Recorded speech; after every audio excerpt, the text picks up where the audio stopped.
नमस्कार, मैं डॉक्टर श्रद्धा वशिष्ठ आपका सबकी शिक्षा में बेहद स्वागत करती हूँ। EWS कैटेगरी एडमिशन और DG कैटेगरी एडमिशन से संबंधित कुछ ऐसे बहुत ही महत्वपूर्ण सवाल हैं जो मुझे लगता है उनके जवाब आपको वीडियो के माध्यम से जरूर दूं, क्योंकि यदि इन सवालों के जवाब आपको नहीं मिले तो आगे जाकर आपको परेशानी हो सकती है।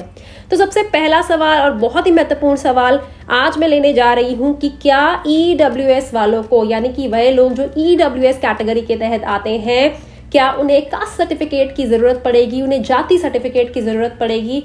क्योंकि बहुत से लोग घबराए हुए हैं कि हम EWS कैटेगरी में आते हैं लेकिन हमारे पास जाति सर्टिफिकेट नहीं है, मैम कैसे बनवाएं, समझ नहीं आ रहा।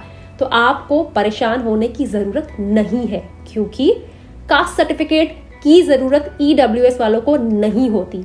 EWS वह एक समूह है उन लोगों का जो आय के आधार पर बनाया जाता है, यानी कि आप EWS श्रेणी में आते हैं, EWS कैटेगरी में आते हैं। इसका मतलब यह है कि दिल्ली के नियमों के अनुसार आपकी सालाना आय 1 लाख से कम है। इसका संबंध आपकी जाति से नहीं है, इसीलिए आपको कास्ट सर्टिफिकेट की जरूरत नहीं है। वह सभी लोग जो अपने बच्चों का दाखिला EWS कैटेगरी के माध्यम से दिल्ली के प्राइवेट स्कूलों में निःशुल्क शिक्षा प्राप्त करने के लिए करवाना चाहते हैं, उन्हें कास्ट सर्टिफिकेट की जरूरत नहीं है।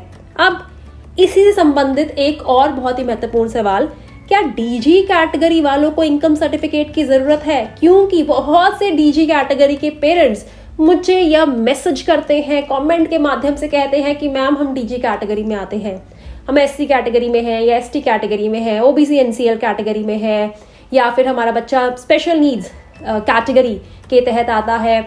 आप हमें बताइए हम इनकम सर्टिफिकेट कहाँ से लाएं? तो आपको इनकम सर्टिफिकेट चाहिए ही नहीं, आप चिंता मत करिए। DG कैटेगरी वह कैटेगरी है, उन लोगों का समूह है जिन्हें बहुत समय से आगे बढ़ने के मौके नहीं मिले और अब खुद भारत का संविधान उन्हें यह आजादी देता है कि वह आगे बढ़े और औरों के बराबर लाने के लिए उन्हें कुछ विशेषाधिकार यानी कि कुछ स्पेशल राइट्स दिए गए हैं। आप समझ रहे हैं मेरी बात? क्योंकि बहुत समय से DG कैटेगरी के तहत जो लोग आते हैं वह आगे नहीं बढ़ पाए, अब उन्हें आगे बढ़ाया जा रहा है ताकि वह औरों के बराबर हो, इसीलिए उन्हें कुछ विशेषाधिकार यानी कि स्पेशल राइट, स्पेशल प्रोविजंस दिए जा रहे हैं, जिनकी मदद से वे समाज में बाकी सबके बराबर आ पाएंगे। तो ऐसे में आय से संबंधित कोई भी सर्टिफिकेट उन्हें नहीं चाहिए, उन्हें जाति से संबंधित सर्टिफिकेट चाहिए। तो अगर आप EWS कैटेगरी के हैं तो आप इनकम सर्टिफिकेट या फिर BPL कार्ड या फिर आय कार्ड या फिर फूड सिक्योरिटी कार्ड का इस्तेमाल करें जो दिल्ली का बना हो, लेकिन आपको कास्ट सर्टिफिकेट की जरूरत नहीं है। और अगर आप DG कैटेगरी के हैं तो जो भी आप सर्टिफिकेट देते हैं अपनी कैटेगरी को सिद्ध करने के लिए वह दिल्ली का बना होना चाहिए, आपको इनकम सर्टिफिकेट की जरूरत नहीं है।